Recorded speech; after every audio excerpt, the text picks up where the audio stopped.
خلاق دو عالم ارشاد فرما رہا ہے وَعَلَّمَكَ مَا لَمْ تَكُنْ تَعْلَمُ۔ اے محبوب پاک صلی اللہ تعالی علیہ وسلم، ہم نے آپ کو وہ سب کچھ سکھا دیا جو آپ نہیں جانتے تھے۔ وَكَانَ فَضْلُ اللَّهِ عَلَيْكَ عَظِيمًا، اور آپ پر اللہ تبارک و تعالیٰ کا فضل بڑا ہے۔ معزز سامعین کرام، اللہ تبارک و تعالیٰ نے تمام انبیاء کرام کو علوم غیبیہ عطا فرمایا۔ ان میں سے ہمارے آقا جناب محمد رسول اللہ صلی اللہ تعالی علیہ وسلم کو ما کان و ما یکون کا علم عطا فرمایا۔ حضور نبی کریم صلی اللہ تعالی علیہ وسلم کے علوم غیبیہ پر قرآن مجید کی متعدد آیات کریمہ اس بات پر شاہد ہے کہ اللہ تبارک و تعالیٰ نے اپنے حبیب صلی اللہ تعالی علیہ وسلم کو علم غیب عطا فرمایا۔ اس آیت کریمہ کا بھی مفہوم اور مطلب یہی ہے کہ اللہ تبارک و تعالیٰ نے حضور کو وہ سب کچھ سکھا دیا جو حضور نہیں جانتے تھے۔ اور قرآن مجید میں جگہ جگہ اللہ تبارک و تعالیٰ نے ارشاد فرمایا کہ قرآن میں ہر شے کا بیان ہے۔ کہیں اللہ تبارک و تعالیٰ نے ارشاد فرمایا کہ خشک و تر میں سے کوئی ذرہ ناچیز بھی ایسا نہیں جس کا ذکر اور بیان قرآن میں نہیں ہے، یعنی دنیا کے خشک و تر میں سے ہر ذرے ذرے کا بیان قرآن پاک میں موجود ہے۔ کہیں حضور نے فرمایا کہ ہر چھوٹی اور ہر بڑی باتوں کا ذکر قرآن مجید میں موجود ہے۔ یہ ساری آیات کریمہ میں ساری باتیں واضح طور پر ارشاد رب کائنات نے فرمایا، اور رب کائنات یہ بھی ارشاد فرما رہا ہے کہ الرحمن علم القرآن۔ اللہ تبارک و تعالیٰ کی ذات نے حبیب پاک صلی اللہ تعالی علیہ وسلم کو قرآن سکھا دیا۔ خلق الانسان، اور انسان کی جان حضور محمد رسول اللہ صلی اللہ تعالی علیہ وسلم کو پیدا فرمایا۔ وعلمہ البیان، اور اللہ تبارک و تعالیٰ نے سارا بیان اپنے محبوب کو سکھا دیا۔ ان تمام آیات کریمہ کا نتیجہ اور نچوڑ یہ نکلا کہ اللہ تبارک و تعالیٰ نے اپنے حبیب پاک صلی اللہ تعالی علیہ وسلم کو ما کان و ما یکون کا علم عطا فرمایا۔ ما کانا یعنی جو کچھ ہو چکا، ان ساری باتوں کا علم میرے آقا کو رب نے عطا فرمایا، اور صبح قیامت تک جو کچھ ہونے والا ہے ان ساری چیزوں کا علم اللہ نے اپنے حبیب کو عطا فرمایا۔ اب یہاں لوگوں کو غلط فہمی یہ ہو جاتی ہے اور لوگوں کو یہ وسوسے پیدا ہو جاتے ہیں کہ جس طرح اللہ تبارک و تعالیٰ کو ساری چیزوں کا علم ہے، اگر اسی طرح رسول اللہ کے لیے ساری چیزوں کے علم کو مان لیتے ہیں تو پھر اللہ اور رسول کا علم برابر ہو جاتا ہے۔ نہیں، ہمارے علماء و محققین نے، ہم اہل سنت والجماعت کا یہ عقیدہ ہے کہ اللہ تبارک و تعالیٰ کے پاس جو علم ہے وہ علم ذاتی ہے، اور رسول اللہ کے پاس جو علم ہے وہ علم عطائی ہے، یعنی اللہ تعالیٰ کے عطا فرمانے سے ہے۔ اور جو ذاتی اور عطائی میں فرق سمجھ لے وہ کبھی اس وسوسے میں نہیں پڑے گا اور گمراہ نہیں ہوگا کہ اللہ اور رسول کا علم برابر ہو گیا۔ برابر کہاں ہوا؟ اللہ کا ذاتی، رسول کا عطائی۔ اللہ کے پاس خود سے اس کا علم ہے اور رسول کے پاس اللہ کے دیے سے ہے۔ سبحان اللہ۔ ایک بار درود پاک پڑھی، اللہم صلی علی سیدنا مولانا محمد محمد بارک وسلم صلاۃ و سلام علیک یا رسول اللہ صلی اللہ تعالی علیہ وسلم۔ حضور نبی کریم صلی اللہ تعالی علیہ وسلم کو ما کان و ما یکون کا علم تھا۔ آئیے میں آپ کو بہت ہی مشہور و معروف چند حدیث کی کتابوں سے عرض کرنے کی کوشش کرتا ہوں۔ خصوصاً نوجوان نسلوں کو توجہ کا طالب رہوں گا کہ بچے آپ ہماری طرف توجہ فرمائیں تاکہ آپ کسی بھی گمراہی کے دلدل میں نہ جائیں اور نہ پھنسیں۔ بخاری شریف کی حدیث پاک ہے، حضرت امیر المؤمنین حضرت عمر فاروق رضی اللہ تعالی عنہ اس حدیث پاک کے راوی ہیں۔ آپ فرماتے ہیں کہ حضور صلی اللہ تعالی علیہ وسلم ایک دن ہمارے درمیان کھڑے تھے، یعنی ہمارے درمیان وعظ فرمانے کے لیے، خطاب فرمانے کے لیے، تقریر فرمانے کے لیے کھڑے ہوئے۔ حضور علیہ الصلوۃ والتسلیم وعظ فرمانے کے لیے کھڑے ہوئے تو حضور نبی کریم صلی اللہ تعالی علیہ وسلم نے مخلوق کی پیدائش سے اپنی تقریر شروع فرمایا، حتیٰ کہ جنتی اپنے منازل پر جنت میں داخل ہو گئے اور جہنمی اپنے جہنم کے ٹھکانوں کو پہنچ گئے، یعنی پوری زندگی، پھر اس کے بعد عالم برزخ، پھر اس کے بعد حساب و کتاب، پھر اس کے بعد جنتی کا جنت میں مقام اور جہنمی کا جہنم میں ٹھکانہ، یہ ساری چیزیں حضور نبی کریم صلی اللہ تعالی علیہ وسلم نے بیان فرمایا۔ حضرت علامہ مفتی یار خان علیہ رحمہ فرماتے ہیں کہ جانتے ہو لوگوں، یہ وعظ حضور کی یہ تقریر صبح فجر کی نماز سے لے کر مغرب کی نماز تک مسلسل تھی۔ ہاں، بیچ میں صرف ظہر اور عصر کی نماز کے لیے آپ نے اپنا وعظ بند فرمایا، اس کے بعد پورا دن جو ہے آپ نے تقریر فرمایا، اور اس پورے دن میں پیدائش سے لے کر قیامت تک اور جنت و دوزخ کے سارے حالات، حتیٰ کہ گزشتہ ساری چیزوں کا حال اور آنے والی ساری چیزوں کی حالتوں کو میرے آقا صلی اللہ تعالی علیہ وسلم نے بیان فرما دیا۔ محدثین فرماتے ہیں یہ بھی ہمارے حضور کا معجزہ تھا کہ صرف ایک دن میں پوری دنیا اور پوری کائنات اور آخرت کے سارے حالات کو آپ نے بیان فرما دیا۔ اس کے بعد فرماتے ہیں کہ جس طرح حضرت داؤد علیہ الصلوۃ والتسلیم اپنے گھوڑے کی پیٹھ پر زین کستے تھے، ابھی آپ کے گھوڑے کی پیٹھ پر زین کسنا اور باندھنا مکمل نہیں ہوتا کہ آپ پورا زبور شریف ایک دفعہ تلاوت فرما لیا کرتے تھے۔ یہ ان کا معجزہ تھا، یہ میرے مصطفیٰ کا معجزہ تھا۔ اور فرماتے ہیں جسے یاد رہا یاد رہا، جو بھول گیا وہ بھول گیا۔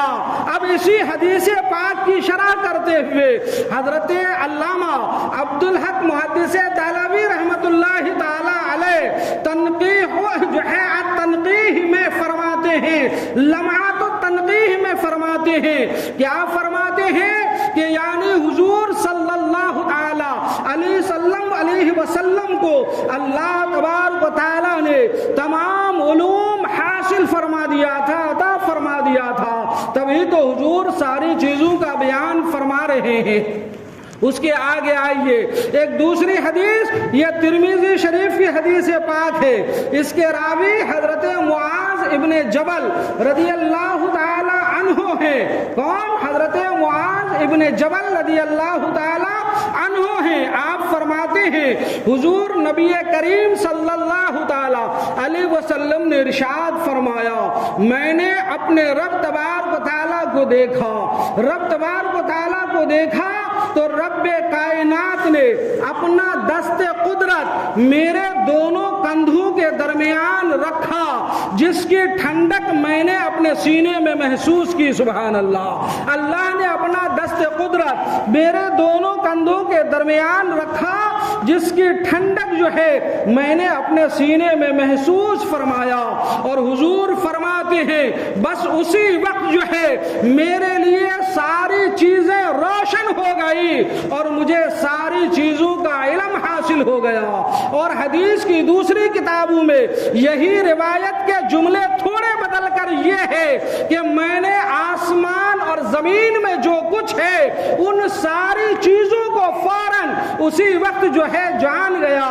اور علامہ عبدالحق محدث دہلوی فرماتے ہیں کہ اس حدیث پاک کا مفہوم یہ ہے کہ اللہ تبارک و تعالیٰ نے اپنے حبیب پاک صلی اللہ تعالی علیہ وسلم کو ما کانا و ما یکون، یعنی جو کچھ ہو چکا اور جو کچھ ہونے والا ہے ان ساری چیزوں کا علم عطا فرما دیا۔ سبحان اللہ۔ پڑھیے ایک بار درود پاک، اللہم صلی علی سیدنا مولانا محمد بارک وسلم، صلاۃ و سلام علیک یا حبیب اللہ صلی اللہ تعالی علیہ وسلم۔ لہذا اگر کوئی حضور کے علم غیب کا انکار کرے وہ کافر ہو جائے گا، اس لیے کہ قرآن کی متعدد آیتوں کا منکر ہو جائے گا، احادیث صحیحہ و متواترہ کا منکر ہو جائے گا۔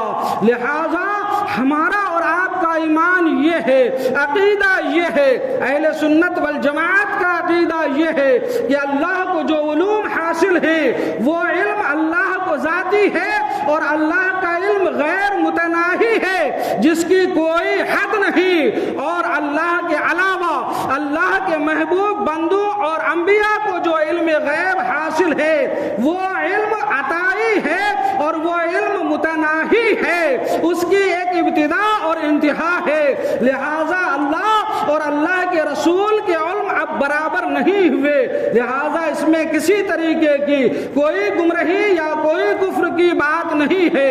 اب اگر کوئی اس طریقے کی باتیں کرتا ہے تو وہ کفر گمراہی کو جو ہے پھیلا رہا ہے اور لوگوں کو گمراہی و کفر کی دعوت دے رہا ہے۔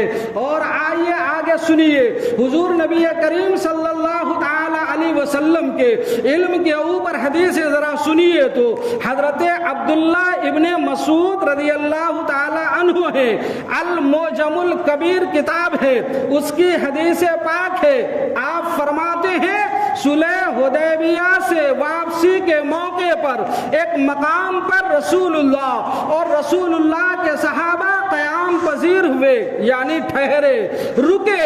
وہاں رکنا تھا کہ حضور کی اونٹنی اور صحابہ کے اونٹ منتشر ہو گئے، بکھر گئے، ادھر ادھر چلے گئے۔ الغرض سارے صحابہ اپنے اپنے اونٹوں کو تلاش کر کے لے کر آئے، لیکن حضور صلی اللہ تعالی علیہ وسلم کی اونٹنی نہ مل سکی۔ جب حضور کی اونٹنی نہ ملی تو حضرت عبداللہ ابن مسعود فرماتے ہیں حضور علیہ السلام نے مجھے اپنے پاس بلایا، فرمایا عبداللہ ادھر آؤ۔ میں حضور کے قریب گیا تو حضور نے ارشاد فرمایا فلاں جگہ جاؤ، فلاں جگہ میری اونٹنی فلاں حالت پر موجود ہے۔ اور جب میں حضور کے بتائے ہوئے مقام پر پہنچا تو حضور کی اونٹنی کو میں اسی حالت پر پایا جس حالت پر حضور نے بیان فرمایا تھا۔ سبحان اللہ، یہ علم غیب مصطفیٰ نہیں ہے تو یہ کیا ہے؟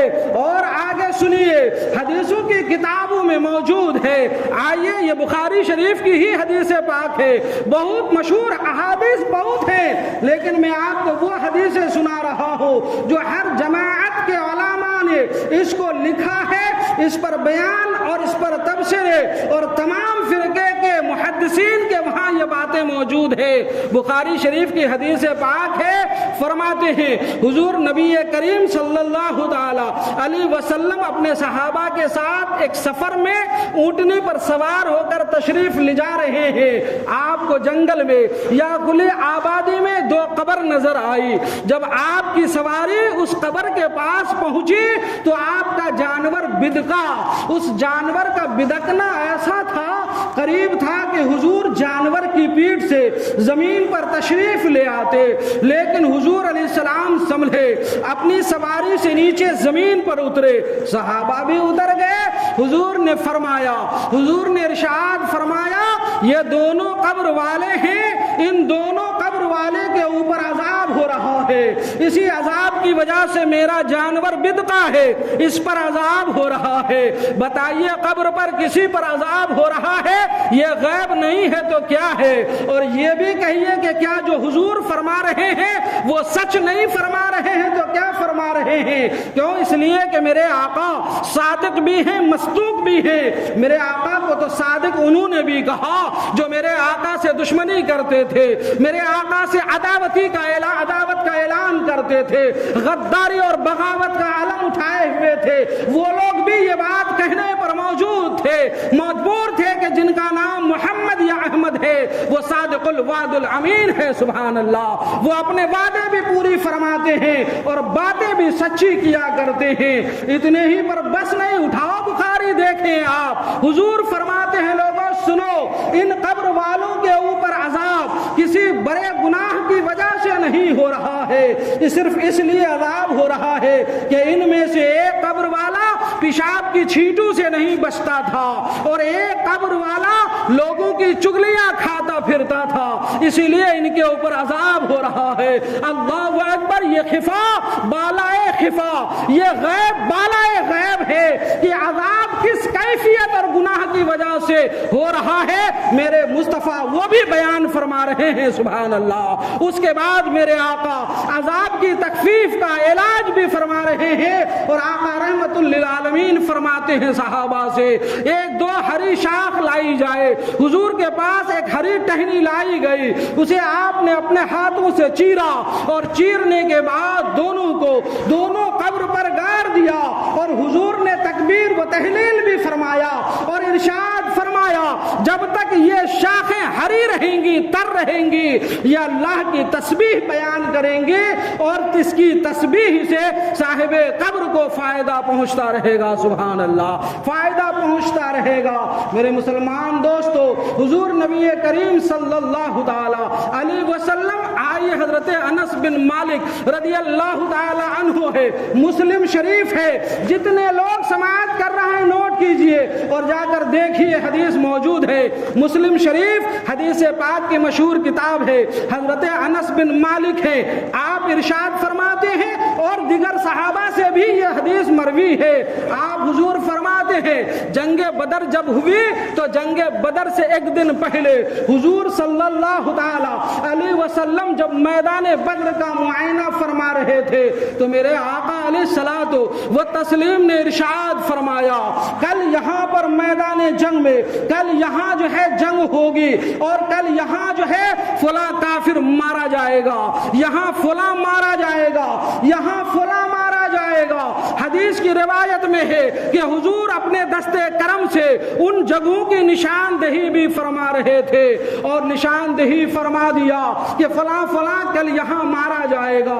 حضرت انس بن مالک رضی اللہ تعالی عنہ فرماتے ہیں دوسرے دن جو ہے جنگ بدر میں ان کفار جن کی نشاندہی اور مرنے کا مقام میرے نبی نے بیان فرمایا تھا، اس سے بال برابر اور ذرہ برابر بھی وہ ہٹ نہ سکا، جس کو جہاں مرنے کی نشاندہی فرمائی تھی نبی نے وہ وہیں پر مرا۔ سبحان اللہ، یہ علم غیب مصطفیٰ نہیں ہے تو کیا ہے؟ اس کے باوجود بھی اگر یہ کہا جائے کہ محمد یا احمد جس کا نام ہے اسے پیٹھ کے پیچھے کا علم نہیں ہے، یہ گمراہی نہیں ہے تو کیا ہے؟ یہ کفر نہیں ہے تو کیا ہے؟ یہ دلالت نہیں ہے تو کیا ہے؟ یہ دین اور ایمان دشمنی نہیں ہے تو کیا ہے؟ یہ رسول و نبی دشمنی نہیں ہے تو کیا ہے؟ مسلمانوں، قرآن و حدیث میں یہ باتیں واضح اور موجود ہے، حتیٰ کہ قرآن مجید میں اللہ تبارک و تعالیٰ نے قرآن مجید کی ایک آیت کا مفہوم یہ ہے کہ کون کہاں مرے گا اور کون کس کی ماں کے پیٹ میں کیا ہے، کیا پیدا ہوگا، بارش کب ہوگی، اور جو ہے ان ساری چیزوں کے بارے میں کسی کو کوئی علم نہیں دیا۔ لیکن دوسری جگہ رب فرماتا ہے، رب اپنے محبوب بندوں میں سے، اپنے رسولوں میں سے جسے جو چاہے وہ عطا فرما دیتا ہے۔ دیکھیے کس کی موت کب ہوگی اور کہاں ہوگی، حضور علیہ السلام نشاندہی کر کر کے فرما رہے ہیں اور وہ وہی مر رہا ہے۔ سبحان اللہ۔ اب اس کے باوجود بھی اگر کوئی حضور علیہ الصلوۃ والتسلیم یا انبیاء کے علم غیب پر کسی طریقے کی جو ہے انگشت نمائی یا اپنی زبانیں چلا رہا ہے تو یقین جانیے کہ یہ ایمان کی خرابی ہے، یقین جانیے کہ یہ گمراہی ہے، یقین جانیے کہ یہ حضور کی عداوت میں بول رہا ہے۔ ایک بار درود پاک سنائیے تو میں اور سناؤں۔ اللہم صلی علی سیدنا مولانا محمد بارک وسلم، صلاۃ و سلام علیک یا رسول اللہ صلی اللہ تعالی علیہ وسلم۔ یہ احادیث کریمہ یا آپ یاد رکھیں، مشہور و معروف ایک واقعہ حدیث پاک کی متعدد کتابوں میں موجود ہے۔ حضرت سراقہ کا نام آپ نے اپنے علماء سے، ہر جماعت کے لوگوں نے اپنے علماء سے یہ واقعہ، یہ قصہ اور یہ روایت سنا ہوگا۔ جناب سراقہ، حضرت سراقہ رضی اللہ تعالی عنہ ابھی ایمان قبول کیے ہوئے نہیں ہوتے ہیں۔ حضور علیہ السلام، حضرت ابوبکر صدیق اور آپ کے غلام فہیرہ ابن عامر، یہ تینوں شخصیات سفر ہجرت پر ہیں۔ ادھر کفار مکہ نے 100 اونٹوں کے انعام کا اعلان کرتا ہے، جو ان تینوں کو پکڑ کر لائے گا اسے 100 اونٹ دیا جائے گا۔ اونٹ کی لالچ میں سبھی لوگ جو ہے حیران و پریشان، حضور علیہ السلام کی جو ہے تتبع و تلاش اور آپ کے پیچھے دوڑ پڑتے ہیں کتوں کی طرح۔ اب آپ کہیے تو صحیح، ابھی یہ سراقہ ایمان قبول نہیں کیا ہے، ابھی کافر ہے، دل میں حضور کی عداوت ہے، دل میں حضور کی دشمنی ہے، ایمان کی عداوت ہے اور دولت کی لالچ ہے۔ حضور کی گرفتاری کے لیے سرپٹ اپنے گھوڑے دوڑوا رہا ہے۔ میں پوری تفصیل میں نہ جاؤں، فرماتے ہیں الغرض اپنے گھوڑے سرپٹ دوڑاتے ہوئے حضور کے قریب چلے گئے۔ فرماتے میں اتنا قریب چلا گیا کہ حضور جو قرآن کی تلاوت فرما رہے تھے اس کی آواز میرے کانوں میں آ رہی تھی، ابو بکر سے جو باتیں کر رہے تھے وہ مجھے سنائی دے رہا تھا۔ اللہ اکبر۔ اب قریب تھا کہ میں حضور کو پکڑتا یا ابو بکر کو پکڑتا، اچانک جو ہے پتھریلی زمین ہے اور میرے گھوڑے کی ٹانگوں کو گھٹنے تک اس پتھریلی زمین نے پکڑ لیا۔ اللہ اکبر۔ گھوڑے کی ٹانگیں دھسنی تھی، میں زمین پر گرا، سنبھلا، اٹھا اور اٹھنے کے بعد دوبارہ میں گھوڑے کی پشت پر سوار ہوا، پھر آگے بڑھا، پھر میرے گھوڑے کی ٹانگیں زمین نے پکڑ لی۔ اب جو ہے زمین نے جو پکڑی، یہ چاہے 2 دفعہ یا 3 دفعہ زمین نے میرے گھوڑوں کی ٹانگیں پکڑی، میں نے اپنے گھوڑے کو چابک لگائے، کہا تمہیں کیا ہو گیا، لیکن زمین نے نہ چھوڑنا تھا، نہیں چھوڑا۔ اب میں مجبور ہو گیا، اب میں پریشان ہو گیا، تو میں نے جناب محمد الرسول اللہ صلی اللہ تعالی علیہ وسلم سے مدد مانگی۔ کہیے نا سبحان اللہ۔ ابھی کفر کی حالت میں ہے اور وہ بھی سمجھ رہا ہے کہ میری مدد اگر کوئی کر سکتا ہے تو جن کی دشمنی میں جنہیں گرفتار کرنے آیا ہوں وہی مجھے زمین کی گرفتاری سے آزاد کر سکتا ہے۔ حضور کی طرف دیکھا، آنکھیں بھری ہوئی تھی، نمناک آنکھوں سے حضور کی طرف دیکھا تو وہ تو رحمت للعالمین ہے نا، اپنے کیا غیروں پر بھی رحمت کی بارشیں لٹاتے ہیں۔ سبحان اللہ۔ حضور نے اشارہ کیا، زمین نے گھوڑے کے پاؤں چھوڑے، اب سراقہ آزاد ہوئے تو سراقہ نے اپنا ساری کہانی سنایا۔ حضور نے فرمایا اچھا میں تمہیں آزادی دیتا ہوں اور جو ہے تم یہاں سے چلے جاؤ۔ سراقہ نے کہا ایک امن نامہ تو ہمیں لکھ دیجئے، ایک امن نامہ تو لکھ دیجئے۔ الغرض حضرت سراقہ کو امن نامہ لکھ دیا گیا۔ جب وہ جانے لگے تو حضور علیہ السلام نے فرمایا اچھا 100 گھوڑے کی لالچ میں آیا تھا، ایک انعام مجھ سے بھی تو لیتے جاؤ، ایک انعام مجھ سے بھی تو لیتے جاؤ۔ سراقہ وہ دن کیسا لگے گا جس دن کسرا کے بادشاہ کے سونے کا کنگن تمہارے ہاتھوں میں ہوگا، تمہارے ہاتھوں میں ہوگا۔ سبحان اللہ۔ حضرت سراقہ کہتے میں نے پلٹ کر رسول اللہ سے پوچھا، انہوں نے پھر فرمایا الغرض میں وہاں سے لوٹا، میری زندگی گزرتی رہی اور وہ تاریخ بھی آئی کہ حضرت عمر فاروق رضی اللہ تعالی عنہ کے زمانے میں کسرا فتح ہوا اور اس کا بادشاہ ہرموز تھا۔ ہرموز کے ہاتھ میں سونے کا ایک بڑا سا کنگن تھا۔ عمر فاروق پاک نے سارا کا سارا، امیر المومنین نے سارا کا سارا مال غنیمت تقسیم کر دیا، اور بادشاہ کسریٰ ہرموز کا وہ کنگن ہاتھ میں لیا، کہا وہ دیہاتی صحابی سراقہ کہاں ہے جن کے ہاتھوں کے بارے میں حضور نے فرمایا سراقہ وہ دن کیسا ہوگا جس دن ہرموز کا کنگن سونے کا تمہارے ہاتھوں میں ہوگا۔ اسے بلایا جائے، حضرت سراقہ کو بلوایا گیا، بلانے کے بعد انہیں ممبر پر سوار کیا گیا، ممبر پر کھڑا کیا گیا، اور ممبر پر کھڑے کر کے تمام لوگوں کی نگاہوں کے سامنے مجمع عام میں حضرت امیر المومنین نے شاہ کسریٰ کے وہ سونے کا کنگن حضرت سراقہ جو ایک دیہاتی صحابی تھے اور جس کے بارے میں میرے آقا نے ارشاد فرمایا اسے وہ سونے کا کنگن پہنایا گیا۔ سبحان اللہ، یہ علم غیب نہیں ہے تو کیا ہے؟ یہی تو ما یکون ہے جو آنے والے زمانے میں ہونا ہے، وہ میرے مصطفیٰ ابھی سے خبر دے رہے ہیں۔ سبحان اللہ، ابھی سے خبر دے رہے ہیں۔ ایک روایت میری نظر سے یہ بھی گزری ہے، ایک دفعہ حضرت سراقہ بہت زیادہ بیمار ہو گئے، جب بیمار ہو گئے اور ظاہری حالات یہ بتانے لگے کہ اب سراقہ اس بیماری سے اپنی جان کا دامن بچا نہیں سکتے اور موت کے منہ میں جانے والے ہیں، گھر والے رونے لگے، ملنے والے آتے تو حسرت و یاس بھری نظروں سے دیکھتے اور افسوس کے جملے کہتے۔ حضرت سراقہ کے پاس ایک دن کچھ لوگ آئے، افسوس ظاہر کرنے لگے تو انہوں نے اشارے سے کہا مجھے اٹھا کر ذرا بٹھاؤ تو صحیح۔ انہیں اٹھا کر بٹھایا گیا، اٹھا کر بٹھایا گیا۔ آپ نے فرمایا آپ لوگ افسوس کیوں ظاہر کر رہے ہیں؟ کہا اس لیے کہ آپ کی زندگی کا آخری لمحہ آ چکا ہے اور آپ اس دنیا کو داغ مفارقت دینے والے ہیں، ہم سب سے جدا ہونے والے ہیں۔ آپ نے فرمایا کس نے کہا تمہیں کہ میں اس موت میں مر جاؤں گا؟ خدا کی قسم یہ موت، یہ بیماری تو کیا، اس سے کتنی زیادہ گونی بیماریاں بھی مجھے ہو جائے میں اس وقت تک مر نہیں سکتا جب تک میرے مصطفیٰ کے فرمان کے مطابق میرے ہاتھوں میں کسریٰ کے بادشاہ کا کنگن نہیں آ جاتا۔ سبحان اللہ، ہر چیز اپنی جگہ سے ٹل سکتی ہے، آسمان اوپر سے نیچے اور زمین سے اوپر ہو سکتی ہے، لیکن میرے مصطفیٰ نے زبان اقدس سے جو فرما دیا ہے وہ ٹل نہیں سکتا ہے۔ جب تک کنگن میرے ہاتھوں آ نہیں جاتا تب تک مجھے موت آ نہیں سکتی ہے، موت آ نہیں سکتی ہے۔ اللہ اکبر۔ اور ابھی میں نے محفل مولود کے جو ہے پروگرام میں، محفل مولود میں ایک روایت سنایا، حضور رحمت للعالمین کے پاس ایک خاتون آتی ہے روتی ہوئی بارگاہ نبی میں عرض کرتی ہے یا رسول اللہ میں اپنے دامن کو پسار کر عرض کرتی ہوں مولا یہ میرا بیٹا بہت بیمار رہتا ہے، مرض کی وجہ سے تڑپتا رہتا ہے، اس کی تکلیف اور اس کا درد، اس کا رنج مجھ سے دیکھا نہیں جاتا، میں ماں ہوں نا یا رسول اللہ، ان کے لیے دعا کر دے کہ یہ مر جائے، ان کے لیے دعا کر دیجئے کہ یہ مر جائے۔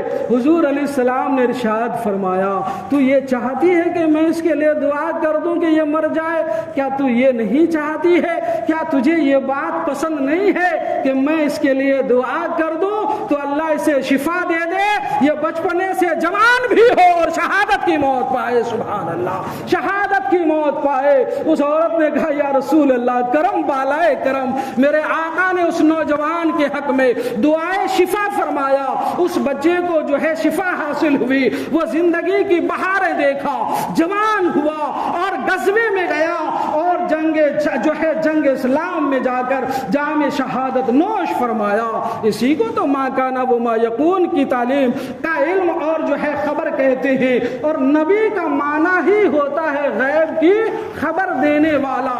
جب نبی کا معنی ہی ہوتا ہے غیب کی خبر دینے والا تو اور اب آ اور ای چاں اور چوں کرنے کا کوئی مقام ہی نہیں رہ جاتا ہے، مقام ہی نہیں رہ جاتا ہے۔ قرآن کی جتنی آیتوں میں، حدیث کے جتنے جملے میں حضور علیہ السلام کو جہاں کہیں بھی لفظ امی سے یاد کیا گیا ہے، اس کا مطلب ان پڑھ نہیں ہوتا، اس کا مطلب یہ ہوتا ہے کہ حضور علیہ السلام نے دنیا میں کسی سے پڑھنا لکھنا نہیں سیکھا، میرے مصطفیٰ ڈائریکٹ رب سے لیتے تھے اور اپنے غلاموں کو تقسیم فرمایا کرتے تھے، یہ امی کا معنی ہوا کرتا ہے۔ لہٰذا میرے نوجوان دوستو، عزیزو، ساتھیو، یہ جتنی گفتگو میں نے آپ کے سامنے کی، یہ گفتگو عقائد پر ہے، ایمانیات پر ہے، یہی ہم اہل سنت والجماعت کا عقیدہ اور ایمان ہے۔